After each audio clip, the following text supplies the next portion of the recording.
حاضری کا حکم دیا تو اللہ کا کرم ہے کہ جو مجھے پیغام ملا تھا ان دنوں میں، چونکہ دین کا خادم طالب علم ہوں، بیلاد کے دنوں میں ظاہر کی مصروفیات ہوتی ہیں، بہرحال حضرت والا کا جب پیغام ملا تو اپنے لیے سعادت سمجھتے ہوئے چند منٹوں کی حاضری کے لیے حاضر خدمت ہوا۔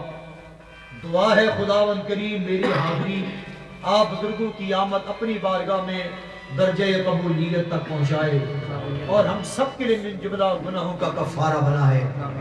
یقیناً اس محفل پاک میں آپ آئے، آپ کو عجیب کیف اور مستی نظر آ رہی ہے، ایک ایسا سرور ان در و دیواروں سے بھی، ان فضاؤں سے بھی، ان ہواؤں سے بھی، اس لیے کیوں نہ آئے کہ یہ وہ جگہ ہے کہ جس جگہ پر اللہ عز و جل کا ذکر ہوتا ہے یا اس کے پیارے محبوب محمد رسول اللہ کا ذکر ہوتا ہے۔ سبحان اللہ، سبحان اللہ، سب محبت سے کہہ دیں سبحان اللہ۔ سبحان اللہ۔ ٹائم نہیں، چونکہ میں زیادہ بات کو پھیلانا نہیں چاہتا، میں چاہتا ہوں بالکل اپنا ایک خدا عرض کر دوں آج کے پروگرام کے حوالہ سے۔ سبحان اللہ۔ حضرات گرامی، یقیناً یہاں اس محفل پاک میں جب آیا، وضو کر کے صاف کپڑے پہن کر خوشبو لگا کر بھی آئے، اگر لگا کر نہیں آئے تو یہاں آ کر خود خوشبو کے اندر آپ مہر ہو چکے۔ سبحان اللہ، ماشاءاللہ، ایسا ماحول آپ کو نظر آ رہا ہے۔ سبحان اللہ۔ اور اب یہاں پر میں امام الائمہ سراج الائمہ حضرت امام جلال الدین سیوطی رحمت اللہ تعالی علیہ کا وہ فرمان جو شرح صدور کے اندر آپ نے نقل فرمایا، آپ سے کسی نے پوچھا حضور کہ سرکار دو عالم علیہ السلام کس کس محفل میں جلوہ فرما ہوتے ہیں؟ اب آپ نے فرمایا کہ دو محفلیں ایسی ہیں جن محفلوں کے اندر میرے اور آپ کی آقا تاجدار امام الانبیاء علیہ السلام کی روح پاک جلوہ فرما ہوتی ہے۔ سبحان اللہ۔ ذرا پیچھے تک آواز آنی چاہیے سبحان اللہ۔ سبحان اللہ، جزاک اللہ، ماشاءاللہ۔ فرماتے ہیں ایک وہ محفل کہ جس محفل کے اندر حافظ قرآن بسم اللہ سے لے کر والناس کی سین تک اللہ کا قرآن لوگوں کو سناتا ہے، سبحان اللہ۔ یا وہ ناظرہ قرآن پڑھنے والا ناظرہ قرآن پڑھتا ہے۔ اور ادھر اشارہ امام جلال الدین سیوطی رحمت اللہ علیہ نے رمضان المبارک کی طرف خصوصیت سے فرمایا، آپ فرماتے ہیں کہ جب حافظ تراویح کے اندر قرآن پاک سناتا ہے، بسم اللہ کی بے سے شروع کرتا ہے اور والناس کی سین تک قرآن جب وہ سارا سناتا ہے اور سننے والے قرآن سنتے ہیں، اب ختم قرآن پاک کی محفل جب دعائیہ کلمات کی طرف بڑھتی ہے تو اس ختم قرآن کی محفل میں کملی والے کی روح پاک جلوہ فرما ہوتی ہے۔ سبحان اللہ۔ یہ ایک محفل جو ختم قرآن کی ہے، مدینے کے تاجدار جلوہ فرما ہوتے ہیں۔ فرمایا آپ سے پوچھا گیا وہ دوسری کون سی محفل؟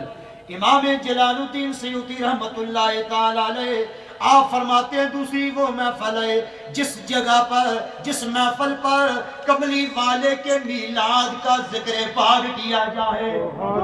کملی والے کی میلاد کی محفل میں کملی والے امام الانبیاء علیہ السلام کی روح پاک خود جلوہ فرما ہوتی ہے۔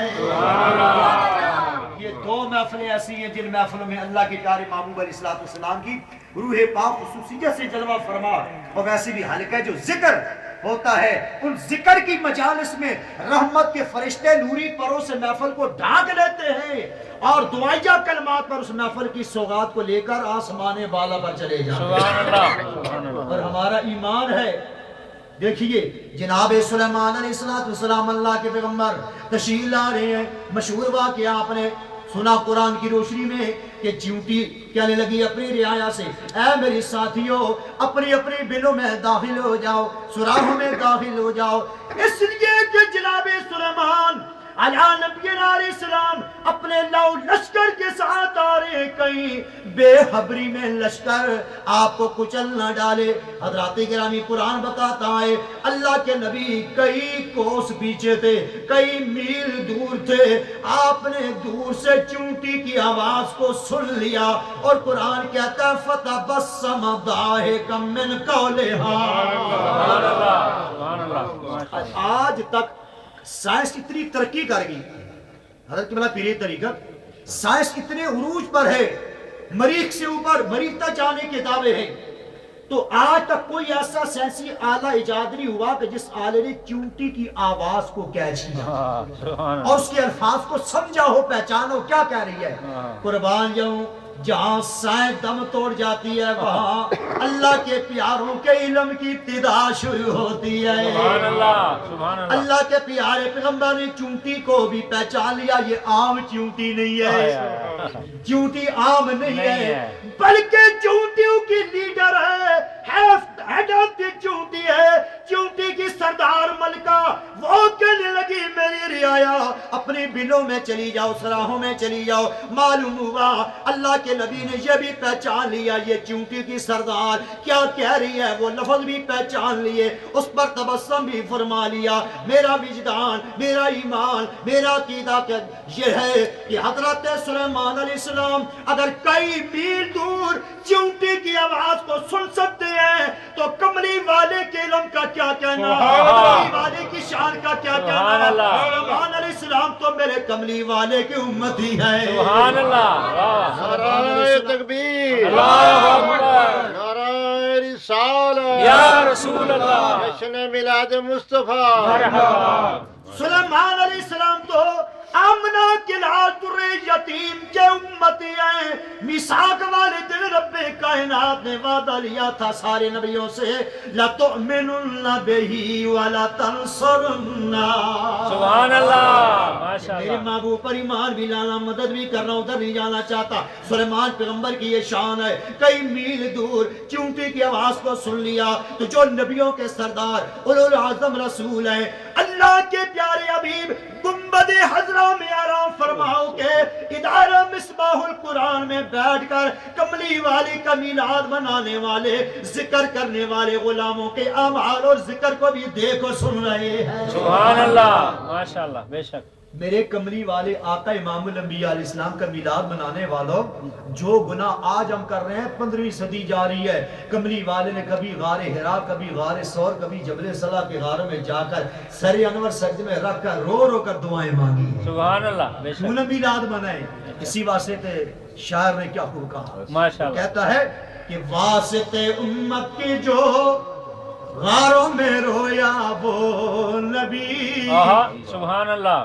واسطے امت کے جو غاروں میں رویا وہ نبی، نبی، سبحان اللہ۔ اور رو کے جس نے دفتر کو آہا، ہمارے دھویا وہ نبی، سبحان اللہ، اور وہ ماشاء اللہ۔ نبی جو پاک تھا، معصوم تھا، نردوش تھا، ارے لوگ پتھر مارتے اور وہ خاموش تھا، لوگ پتھر مارتے۔ کملی والے طائف میں تشریف لے گئے، وہاں طائف والی زمین سرسبز ہے، وہاں پر اللہ تعالیٰ کی بڑی رحمتیں اور برکتیں ہیں، وہاں پر اس قوم کو جا کر لا الہ الا اللہ کا درس دیا جائے، شاید یہ قوم توحید کا درس مان لے، میری رسالت کا اقرار کر لے، مگر اس قوم نے بھی کملی والے کی معاذ اللہ دعوت کو قبول نہ کیا، پتھر مار مار کر لولوان کر دیا۔ غلام عرض کرتے کہ کملی والے آقا اس قوم کے لیے بد دعا فرمائے، مگر کملی والے نے بد دعا کے بدلے دعا کری، دستے پاک اٹھا دیے، ماشاء اللہ، سبحان اللہ۔ دعا مانگی الہی آہا، واہ۔ اس قوم کو چشم بصیرت دے۔ آہا، سبحان اللہ۔ آج ہمیں ذرا سا کوئی اونچی نیچی بات کرتا ہے نا تو ہم ڈبل 2-4 جواب دے دیتے ہیں، گریبان پکڑ لیتے ہیں، لڑنے لڑانے کے تیار ہو جاتے ہیں، مگر قربان جو نبیوں کے جگرے کو دیکھیں، سبحان اللہ۔ نبیوں کا حوصلہ دیکھیے، اور میری کریم آقا علیہ الصلوۃ والسلام کتنی تکلیفیں آپ کو دی گئی بعد اللہ کی طرف بلانے کی پاداش، مگر پھر کیا ہوا؟ دعا مانگی الہی اس قوم کو چشم بصیرت دے۔ ماشاء اللہ، واہ واہ واہ واہ واہ، سبحان اللہ۔ بیچارے نہ سمجھ نادا ہے، نور ہدایت دے، اور یا الہی فضل فرما کو سارے مکینوں پر واہ واہ واہ اور سبحان یا الہی پھول برسا اس پتھروں والی زمینوں پر واہ واہ واہ واہ سبحان اللہ